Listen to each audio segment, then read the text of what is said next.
अस्सलामु अलैकुम वरहमतुल्लाहि वबरकातुहू। दोस्तों, हम बात कर रहे थे धूप से इलाज के मुतालिक। तो आज हम बात करते हैं कि धूप से हमारी जल्द को क्या क्या फ़वाइद हासिल हो सकते हैं।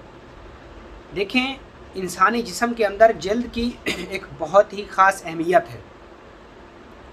और इंसान की जो जल्द है, इससे इंसान अपना वेस्ट मटेरियल या फासिद मवाद खारिज करता है। मिसाल के तौर पे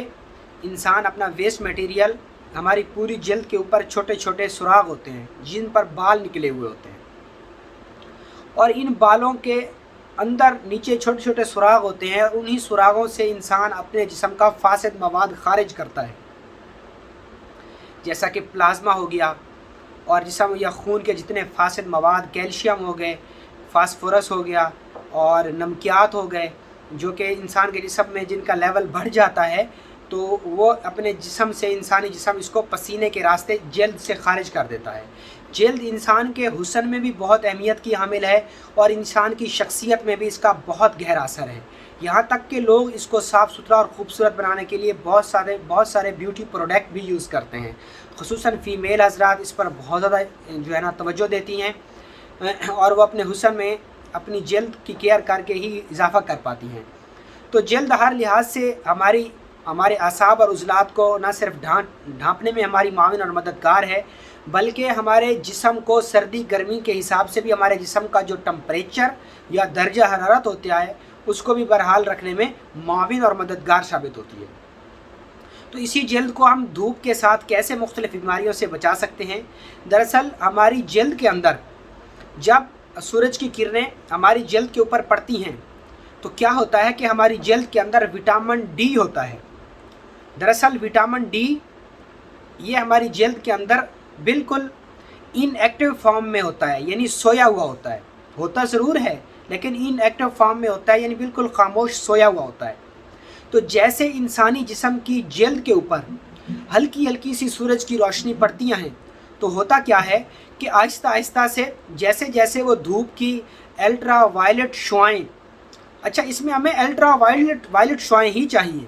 अच्छा, ये आगे चल के मैं आपसे डिस्कस करता हूँ कि अल्ट्रा वायलेट शुआएँ कौन सी होती हैं। जब वो अल्ट्रा वायलेट से भरपूर शुआएँ इंसान के जिस्म यानी उसकी जल्द पर पड़ती हैं, तो जिस्म के अंदर सोया हुआ विटामिन डी जो है वो आहिस्ता आहिस्ता मुतहर्रिक होना यानी जागना शुरू हो जाता है, यानी वो एक्टिव होना शुरू हो जाता है। और जब वो एक्टिव होता है, जब आप 10 से 12 मिनट की मुसलसल अपने जिस्म को धूप देते हैं, तो आपके जिस्म के अंदर ख़ाबीदा हालत में पड़ा हुआ विटामिन डी मुकम्मल तौर पे एक्टिव हो जाता है। और जब वो एक्टिव होता है तो वो एक्टिव होकर फ़ौरन से हमारे जिगर में पहुंच जाता है, और जब जिगर में पहुंचता है तो जिगर में वहाँ पे वो बिल्कुल जो है ना सरगर्म अमल हो जाता है, और जिगर से होता हुआ वो हमारे गुर्दों में पहुँचता है, और गुर्दों में कैल्शियम और फास्फोरस की मिकदार को बढ़ाने में मुआविन और मददगार साबित होता है। और जैसे ये विटामिन डी जो होता है जैसे मुतहर्रिक होता है, जब जिगर में पहुंचता है तो फिर ये विटामिन D3 में तब्दील हो जाता है। और आपको पता है कि विटामिन D3 जो है वो कैल्शियम और फास्फोरस जो है ना पैदा करने में मुआविन और मददगार होता है, और जो कैल्शियम और फास्फोरस है वो हमारी हड्डियों की नशोनुमा में बहुत अच्छा और इफ़ेक्टिव काम करते हैं। तो जैसे ये गुर्दों में विटामिन D3 पहुंचता है तो वहाँ से ये क्या करता है, वहाँ से ये फ़ौरन हमारी आंतों में चला जाता है। और आपको पता है जो हमारी आंतें हैं वो क्या काम करती हैं, वो हमारे जिस्म के अंदर खाई गई जो ग़िज़ा है उससे अमल इंजज़ाब करके, यानी उसके अंदर जितनी कार्बोहाइड्रेट्स, प्रोटीन, विटामिन, फाइबर, जितनी वो कैलोरीज़ हैं उनको जज़्ब करके हमारे जिस्म को सेंड कर देती हैं, और बाकी जो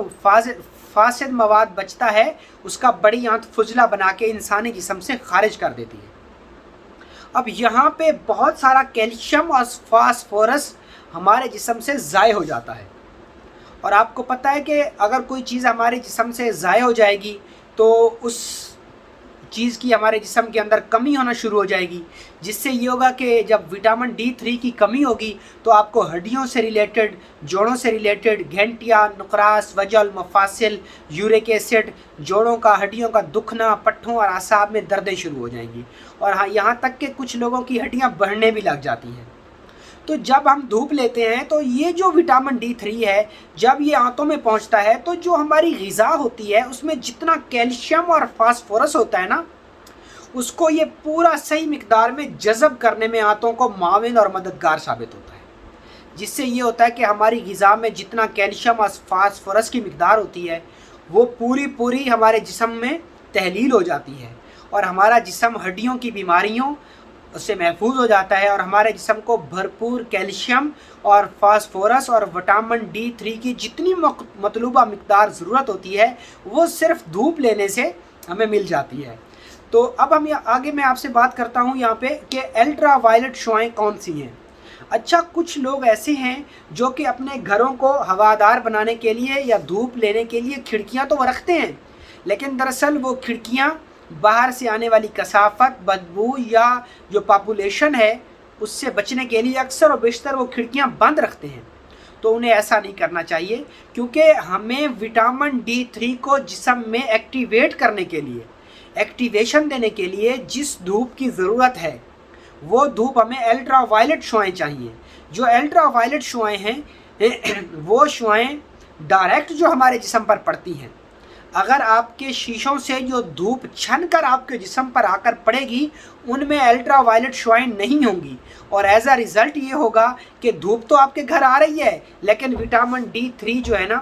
وہ انسانی جسم میں تحلیل نہیں ہو رہا، اور اس کا رزلٹ یہ ہوگا کہ آپ کو ہڈیوں کی بیماریاں ہو سکتی ہیں۔ عموماً جو ہمارے گھروں میں بزرگ حضرات ہیں تو جن کو ہڈیوں کی بیماریاں ہوتی ہیں تو ان سے کہیں کہ وہ دھوپ میں 10 سے 15 منٹ ضرور بیٹھیں، تو دھوپ کو لیں، باقاعدہ دھوپ کو کھائیں تاکہ ان کے اندر وٹامن D3 ایکٹیویشن فارم میں آئے اور کیلشیم اور فاسفورس کی جتنی مطلوبہ مقدار انسانی جسم کو ضرورت ہے وہ پوری ہو، تاکہ وہ ہڈیوں اور یورک ایسڈ، وجع المفاصل، نکراس اور جوائنٹ پین جیسی مہلک بیماریوں سے محفوظ ہو سکیں۔ یہ بالکل فری آف کاسٹ ہوتا ہے۔ اگر آپ کے گھر میں دھوپ نہیں آ رہی تو آپ اپنے مکان کی چھت پہ بھی جا کے صبح صبح دھوپ کو لے سکتے ہیں۔